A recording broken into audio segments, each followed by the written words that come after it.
В эфире телеканала РБК. Андрей Левченко. Здравствуйте. Технология хранения данных блокчейн стала феноменом последнего времени. Многие эксперты уверены, она может использоваться повсеместно. Это революция в системе государственного управления, финансовых услугах, промышленности. Перспективы огромны. Главный вопрос, а как их реализовать? Как блокчейн изменит принципы ведения бизнеса? Почему технологии, которая недавно интересовала анархистов, как говорят, и наркоторговцев, интересуются теперь ведущие банки, правительства, корпорации? Когда блокчейн выстрелит? Почему эту технологию называют реальной угрозой банкам и государственной системе? Об этом сегодня в программе. В студии Екатерина Фроловичева, директор Центра технологических инноваций Сбербанка. Екатерина, добрый день. Добрый день. Ну, человек, который Центр с разных сторон уже, наверное, на блокчейн посмотрел, изучил и по-прежнему пытается ответить на вопрос, революция или нет. Правильно я понимаю, если так вот коротко? Совершенно верно. Я скажу, что мы здесь подходим к этому как настоящие исследователи и практики одновременно. Задаем себе критические вопросы, нужно ли нам это и готовы ли мы, собственно говоря, к этой технологии. В программе мы услышим ответы на эти вопросы. Игорь Шленский, член экспертного совета при правительстве Российской Федерации, исполнительный директор аналитического центра «Форум». Игорь, ну, в правительстве, как вот говорят ваши коллеги, главный по блокчейну.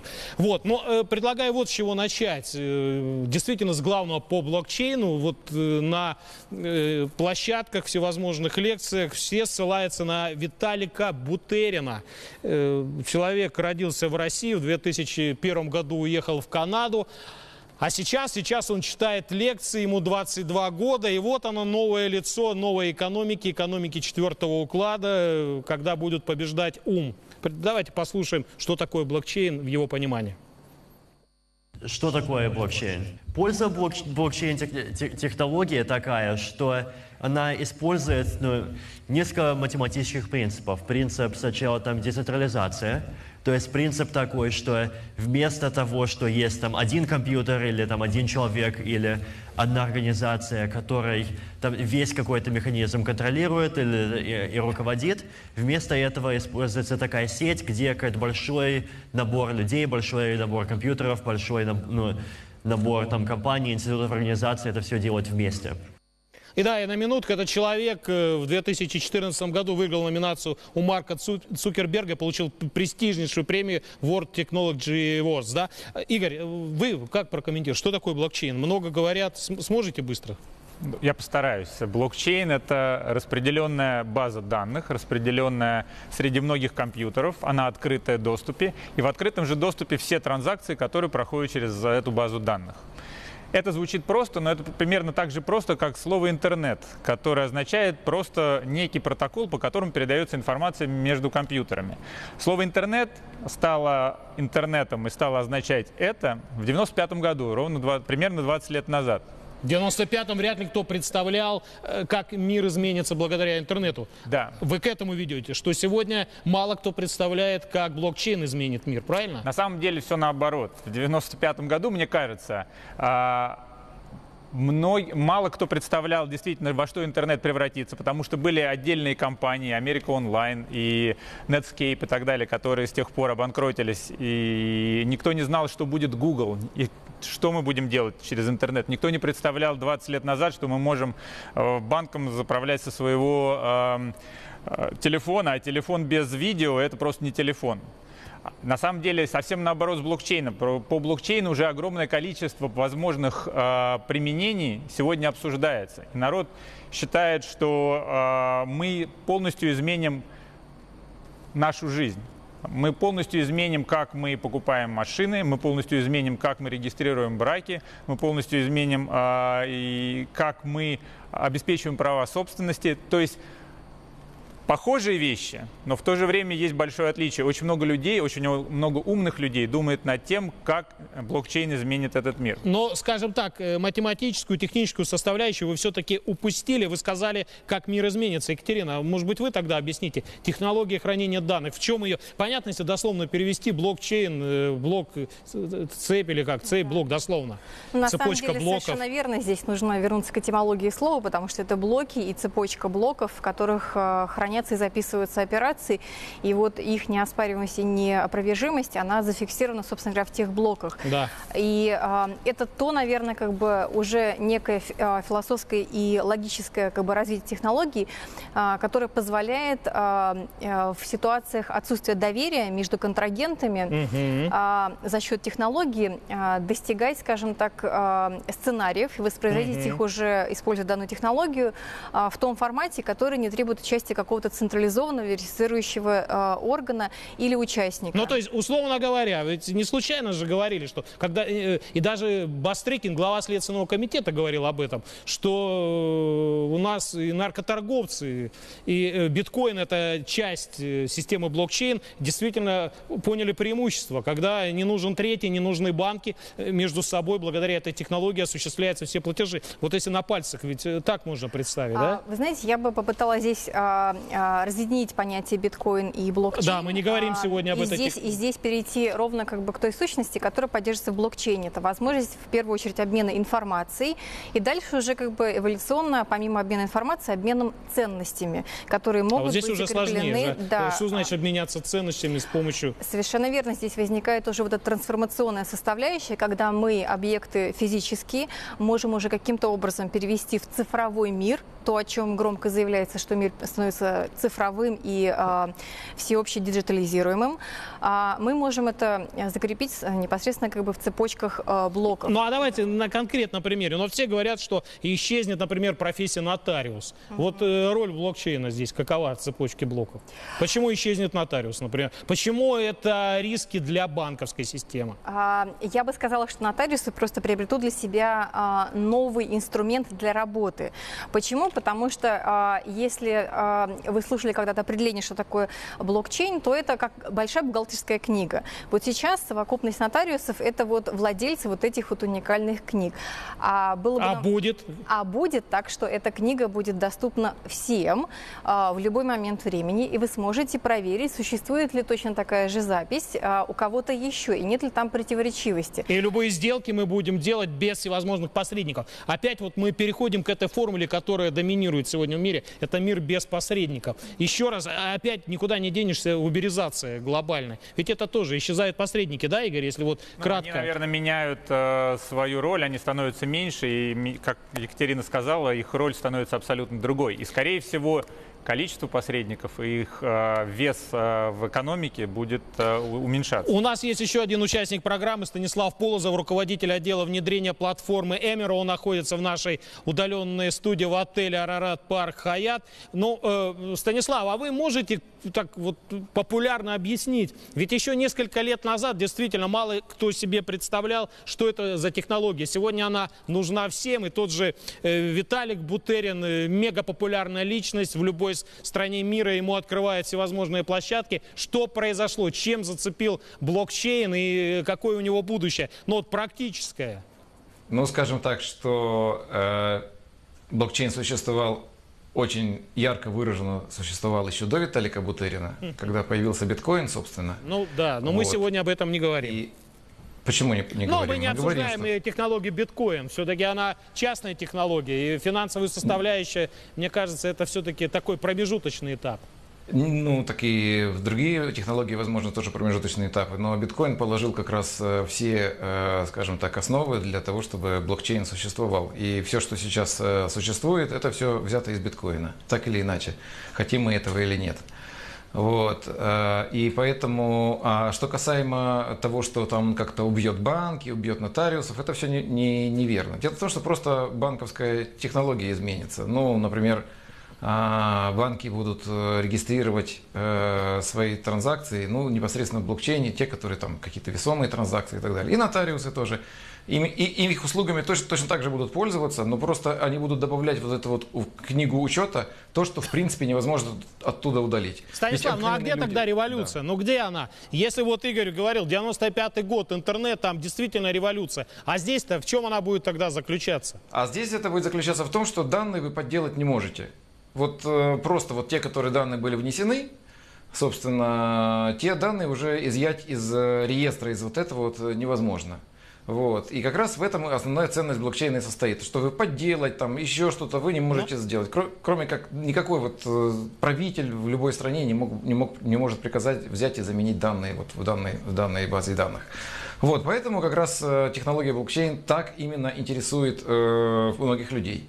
И вот в этом плане как раз тот самый упомянутый вами Виталик Бутерин как раз пытается сделать, так сказать, изменить парадигму блокчейна тем, что он хочет подменить данные сейчас задним числом в блокчейне, потому что там у них вышел небольшой, так сказать, промах, вот, и они теперь хотят заменить блокчейн, что в принципе противоречит основам блокчейна. Понятно. Да. Но если говорить все-таки, спасибо, еще к вам вернемся, Станислав. Игорь, если говорить все-таки о российской экономике, вы ведь вот член экспертного совета при правительстве Российской Федерации. Значит ли это, что правительству эта тема интересна? И если да, то в каком применении? Ведь еще одна из важнейших черт блокчейна – это децентрализация. Децентрализация, она, в общем-то, мало кому приятна, она всегда грозит рисками определенными. Ну, правительству, наверное, в принципе, все интересно прогрессивно, это первое. Второе, безусловно, Центральный банк не является частью правительства, но Центральный банк очень глубоко в теме и очень хорошо в ней разбирается. Если говорить о правительственных структурах, федеральных органах, там во многих министерствах люди тоже очень серьезно погружаются в тему, что блокчейн может принести им. Просто когда Станислав говорит про распределенную базу данных, это звучит немножко суховато. Вот просто представьте себе, что не будет больше поддельных лекарств, потому что от места производства до того места потребления вы не просто будете знать, где, когда произведено это, но и всех посредников на пути будут верифицированы все транзакции. Это там лекарство, российский рынок. Да? Мы говорим о том, что глобально есть огромные продажи, допустим, бриллиантов, алмазов. Это глобальная база данных, где будет понятно, где, откуда алмазы. Вполне возможно, что это приведет к исчезновению или снижению кровавых алмазов, так называемых. То есть, на самом деле, очень глубокие возможны преобразования. Представьте себе, что вы все автомобили чинят. Вот все боятся, там, не знают, что им туда в машину засовывают. Представляете себе, что вы починили машину, подносите сам свой телефон, и как QR-код, у вас не QR-код, а у вас, на самом деле, высвечиваются все детали, которые вам поменяли, с учетом того, где, когда они были произведены. Это совсем другая жизнь. А это ничто не мешает. То, что вы произносите, это все известно. Эти технологии уже работают. Не QR-код, а вы понимаете, где, когда, какая вещь произведена, кому она была перепродана, что в середине пути ее не подсунули и не заменили. А открытое правительство, функции контроля, надзора, оптимизация надзорных функций, это ведь тоже выборная компания. Нет, но это ведь тоже база данных. Это тоже права, это тоже децентрализация. Безусловно, здесь очень много применений. Поэтому у нас, скажем так, вот у Станислава есть разработал со своими коллегами одну из платформ реализации блокчейна. И таких платформ в мире несколько. А приложений, которые в мире существуют, их уже десятки, если не сотни. И то, что вы говорите, Андрей, о каких-то примерах, это действительно примеры, которые, возможно, будут реализованы, и таких примеров могут быть сотни. Хорошо, Евгений, это уже индустрия или нет? Или это по-прежнему все предмет для изучения Центра технологических инноваций, который вот вы, в частности, возглавляете? Или это уже все работает, коммерциализируется и уже есть деньги? Ведь стартапы уже миллиарды собирают. Совершенно верно. Стартапы собирают уже миллиарды. Платформ на текущий момент уже далеко не одна. Зрелость этих платформ совершенно разная. И сейчас, я бы сказала, это нарождающаяся индустрия, в которой формируется, скажем так, возможность реализации и внедрения конкретных приложений вертикализированных, а также формирование области навыков и уже нормативно-правовой реализации вот этих приложений, которые могли бы быть интересны конечным пользователям. Поэтому на текущий момент я бы обозначила, что готовность к тому, чтобы уже переходить в этап активного освоения из области исключительно исследовательской, вы сейчас говорите высокая. О финансовой системе, да, и говорите о российской финансовой системе. То есть правильно я понимаю, что технологии, но есть требования регулятора, есть определенные стандарты, принятые в государстве. И здесь возникают вопросы. Знаете, да, об этом речь, если вот обычным языком. Я смотрю на ситуацию шире, чем исключительно технологии. Я смотрю на ситуацию ровно по готовности рынка, по готовности нормативно-правовой базы, по готовности навыков в данной области. Я сравниваю это с ситуацией наших коллег в других регионах и в других географиях. Готовы или нет? Я могу сказать, что да, готовы, и мы увидим первые, наверное, какие-то уже примеры практического применения за пределами исключительно прототипов и пилотов, я думаю, в ближайшие там, месяцев 18-20, вот так вот. А вы работаете, правильно понимаю? Ваш центр уже конкретно что-то реализуете? Мы работаем над целым рядом прототипов и оцениваем их применимость уже в плоскости не только технологических возможностей, но и их уже приземление в конкретной ситуации процессов, бизнес-процессов и их полное обеспечение. Все, я понял. Мы предложили зрителям принять участие в программе, и я задал вопрос, каким изменениям в обществе может привести децентрализация политики и экономики. Причем не указал, что это связано с блокчейном, а вот именно вопрос децентрализации. И, в общем-то, ответ они как раз и характеризуют, что вот здесь присутствуют риски. Теперь становится понятно, почему правительство многих государств очень настороженно относятся к этой технологии. Конечно, но вот ответы зрителей к самым благоприятным: конкуренция среди кандидатов в политике, прозрачность тендеров и финансовых сделок приведет к рыночному социализму или экономике с перекосами. То есть это серьезнейшая трансформация. Станислав, вы согласны? Я спрашиваю Станислава Полозова, руководителя отдела внедрения платформы Эмер, что вот настороженность связана именно с этим главным фактором децентрализации.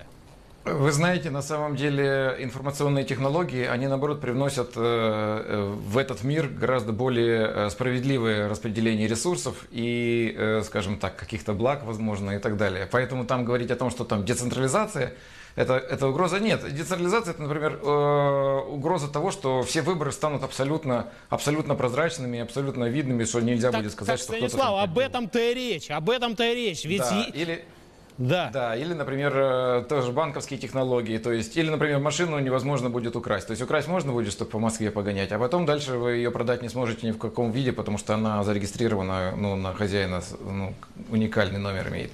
Вот, и так далее. И в этом плане как раз это, наоборот, привнесет огромное преимущество тем структурам, может быть, тем странам, которые это будут использовать. Россия в списке этих стран? Когда в России выстрелит блокчейн? Я не знаю, от России зависит. Я тут... Но вы же гражданин России. Россия, я не знаю, хочет Россия себе новые технологии или не хочет. Если Россия хочет новых технологий, то пускай будет в списке.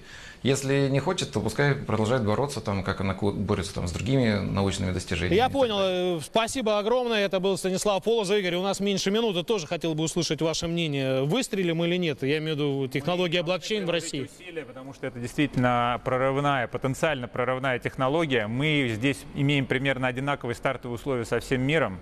Сейчас никто не впереди, никто вот ноздря в ноздрю. То есть это вот как раз скачок из второй технологической революции в четвертую. Вот мы можем оказаться куда там. Угодно, но мы можем оказаться там, и у нас для этого есть, в общем-то, многое. И осознание крупных потребителей, и команда разработчиков, и технологическая база. Мы должны это сделать, это усилие. Екатерина, тоже вот секунд 20. Что сделать? Полностью поддерживаю здесь Игоря. Почему? Потому что у нас готовность к тому, чтобы быть на радарах технологического прогресса полная и всецелая.